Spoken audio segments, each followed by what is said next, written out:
গহনাগুলো দিয়ে দাও রিমি, তোমাকে শুধু বিয়ের সময় পরার জন্য দিয়েছিলাম, একেবারে তো তোমাকে দিয়ে দেইনি। আর 7 দিন হলো তোমার বিয়ে, তুমি এখনো আমার গহনাগুলো ফেরত দিচ্ছ না কেন? রিমি তখন কড়া গলায় বলল, এগুলো আমার বিয়ের গহনা, এগুলো পরে আমি বিয়ে করেছি, এখন এগুলো আমার হয়ে গেছে, এ গহনা আমি কাউকেই দিতে পারবো না। আমি উত্তেজিত হয়ে বললাম, তোমার বিয়ের গহনা বানাতে দেওয়া হয়েছে, সেটা তুমি ভালো করেই জানো। দোকানদার ঠিক সময় মতো তোমার গহনাগুলো দিতে পারেনি বলে পরিবারের কথা ভেবে সবার মান সম্মান বাঁচাতে আমার মায়ের গহনাগুলো আমি তোমাকে দিয়েছিলাম। তুমি এইভাবে আমার গহনাগুলো জোর করে রেখে দিতে পারো না রিমি। রিমি তখন বলল, এত কথা বলে লাভ নেই, গহনাগুলো আমার, এখন আমি দিব না তোমাকে। আমি বললাম, ঠিক আছে, আমি তাহলে মায়ের কাছে যাচ্ছি, তুমি যেহেতু ভালো কথায় দিবে না তাহলে আমাকে আঙ্গুল বাঁকাতেই হচ্ছে। এ কথা বলে আমি আমার শাশুড়ির ঘরের দিকে চলে গেলাম। আমি আমার শাশুড়ি মায়ের কাছে গিয়ে শাশুড়ি মাকে বললাম, মা, আপনাদের সবার কথা ভেবেই আমি আমার মায়ের গহনাগুলো আপনার ছোট ছেলের বউকে আমি দিয়েছিলাম।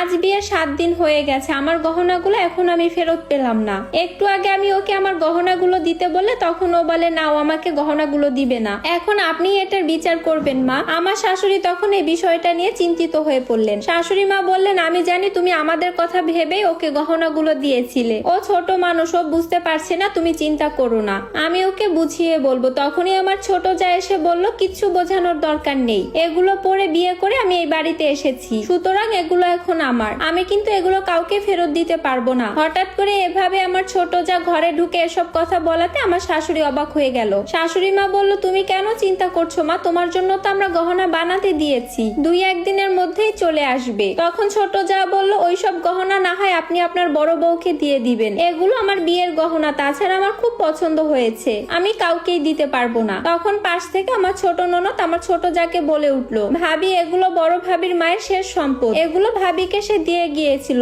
এগুলো তুমি তাকে দিয়ে দাও, তুমি তো নতুন করে গহনা পাচ্ছই। তখন আমার ছোট যা আমার ননদকে ধমক দিয়ে বলল, বড়দের মাঝে তুমি একদমই কথা বলবে না। এ কথা বলে আমার ছোট যা ঘর থেকে বেরিয়ে গেল। আমি তখন কাঁদতে কাঁদতে আমার শাশুড়ি মাকে বললাম, দেখছেন মা, কিভাবে আপনার সামনে আমাকে কথাগুলো শোনালো। শাশুড়ি মা বলল, তুমি কান্না করো না, এর একটা সমাধান আমি করে দিচ্ছি। রাতে যখন আমার ছোট দেবর বাসায় ফিরলো তখন শাশুড়ি মা তাকে বলল, তুই সারাদিন অফিসের বিভিন্ন কাজে ব্যস্ত থাকিস, আমি জানি, তাই তোকে না পারতো বাসার একটা সমস্যার কথা আমি তোকে বলি, তোর বড় ভাই যে দেশে নেই তাই এই কাজটা তোকেই করতে হবে। আমার দেবর বলল, তুমি কি বলতে চাচ্ছ মা, খোলাখুলি ভাবেই বলো তুমি। শাশুড়ি মা তখন বলল, তোর বউয়ের গহনা বানাতে দেওয়া হয়েছে, কিন্তু এখনো হাতে পাইনি, সেটা তো তুই জানিস। তখন আমার দেবর বলল, হ্যাঁ, আর 2-1 দিনের মধ্যেই তো চলে আসবে। তখন আমার শাশুড়ি মা বলল, আসলে বড় বউয়ের যে গহনাগুলো তোর বউকে দেওয়া হয়েছিল ওগুলো নিয়ে এখন সমস্যা, বড় বউ তার মায়ের গহনা এখন ফেরত চাচ্ছে, কিন্তু ছোট বউ কিছুতেই দিতে চাচ্ছে না। তখন আমার দেবর বলল,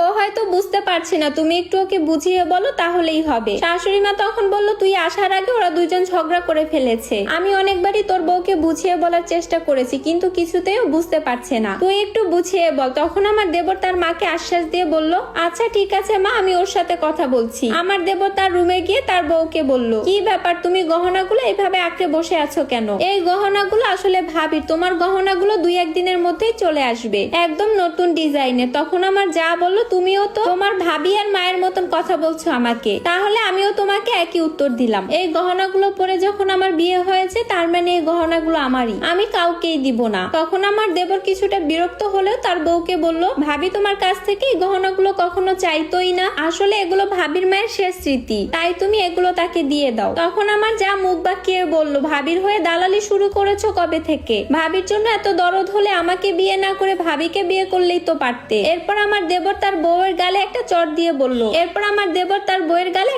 দিয়ে বলল, তোমার বাবা বলেছিল তোমাকে অনেক আদর করে বড় করেছে, তোমার গায়ে নাকি কখনো হাত দেয়নি, তাই মনে হয় তুমি এতটা জেদি হয়েছো। এ কথা বলে আমার দেবর রুম থেকে বেরিয়ে গেল। রাতে মন খারাপ করে আমি নিজের ঘরে বসে আছি, তখন আমার শাশুড়ি মা আমার রুমে এসে আমার মাথায় হাত দিয়ে বললেন, আমি জানি তোমার অনেক মন খারাপ করছে, করাটাই তো স্বাভাবিক। তখন আমি আমার শাশুড়ি মাকে জড়িয়ে ধরে বললাম, আমি গহনাগুলো ওকেই দিয়ে দিতাম মা, কখনোই চাইতাম না, কিন্তু বিশ্বাস করুন মা, ওগুলো আমার মায়ের শেষ স্মৃতি, কেউ কি পারে তার মায়ের শেষ স্মৃতি কাউকে দিয়ে দিতে? শাশুড়ি মা তখন আমাকে জড়িয়ে ধরে বলল, তোমার মতন তো আর ও হবে না, তুমি যেটা বুঝবে সেটা তো আর ও বুঝবে না বৌমা, ও তো এখনো ছোট তাই বুঝে না, আমি চাইলে ওর থেকে কেড়ে নিয়ে আমি তোমাকে দিতে পারি, কিন্তু এতে করে অশান্তি আরো বাড়বে। আর কান্না করো না বৌমা, আর কয়েকদিন পরে তোমার ননদকে পাত্রপক্ষ দেখতে আসবে, তোমার অনেক দায়িত্ব, তুমি এখন নিজেকে শক্ত করো। 2 দিন পর আমার ননদ নীলা তার ছোট ভাবির কাছে গিয়ে বলল, ভাবি তুমি বড় ভাবির কাছ থেকে গহনাগুলো নিয়ে একদম ভালো করেছো। এ বাসায় আসার পর থেকে আমার ঘুম হারাম করে দিয়েছে।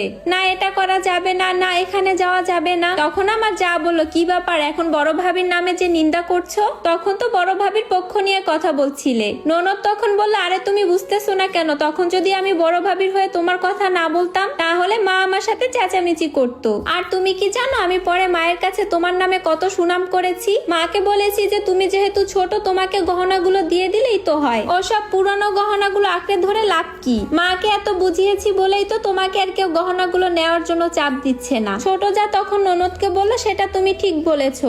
আজ 1 সপ্তাহ হয়ে গেল কিন্তু কেউ আমার কাছ থেকে গহনাগুলো আর চাচ্ছে না। আমি তো রাতেও ঠিক মতন ঘুমাতে পারি না, কেউ যদি এসে নিয়ে যায় সেই ভয়ে। ননদ তখন বললো, আরে না তোমাকে আর টেনশন করতে হবে না, আমি থাকতে তোমার আর ভয় নেই। এখন বলো এটার বিনিময়ে আমি কি পাবো? ছোট যা বললো, কি চাও তুমি? তখন আমার ননদ হেসে বললো, আমার কিছুই চাই না ভাবি, আগামীকাল আমাকে পাত্রপক্ষ দেখতে আসবে। আমি চাই তুমি নিজে হাতে আমাকে নতুন একটা শাড়ি পরিয়ে সাজিয়ে দাও। যা তখন বললো, আরে তুমি আমার ছোট ননদ, আমার ছোট বোনের মতো, তোমাকে আমি নিজে হাতে সাজিয়ে দিব। পরের দিন আমার ননদ নীলাকে পাত্রপক্ষ দেখতে এসেছে। তখন ওই গহনাগুলো দিয়ে আমার ছোট ননদকে সাজিয়ে দিয়েছিল আমার যা। পাত্রপক্ষরা আমার ননদকে দেখে যখন সবাই চলে গিয়েছিল তখন আমার যা আমার ননদকে বলল, নীলা চলো তুমি আমার ঘরে চলো, তোমার গহনাগুলো এবার খুলে নেই। ননদ তখন মুখ বাঁকিয়ে আমার যাকে বলল, তোমার গহনা মানে? এগুলো তো এখন আমার গহনা ভাবি। তখন আমার যা রেগে গিয়ে আমার ননদকে বলল, তোমাকে আমি নিজে হাতে সাজিয়ে দিয়েছি, গহনাগুলো পরেছো পাত্রপক্ষ দেখতে আসবে তাই, এখন এগুলো তোমার হয়ে গেল নাকি? তখন আমার ননদ হেসে বলল, তোমাকে বিয়ের সময় বড় ভাবির গহনাগুলো পরতে দিয়েছিল বলে যেমন বড় ভাবির গহনাগুলো তোমার হয়ে গিয়েছিল,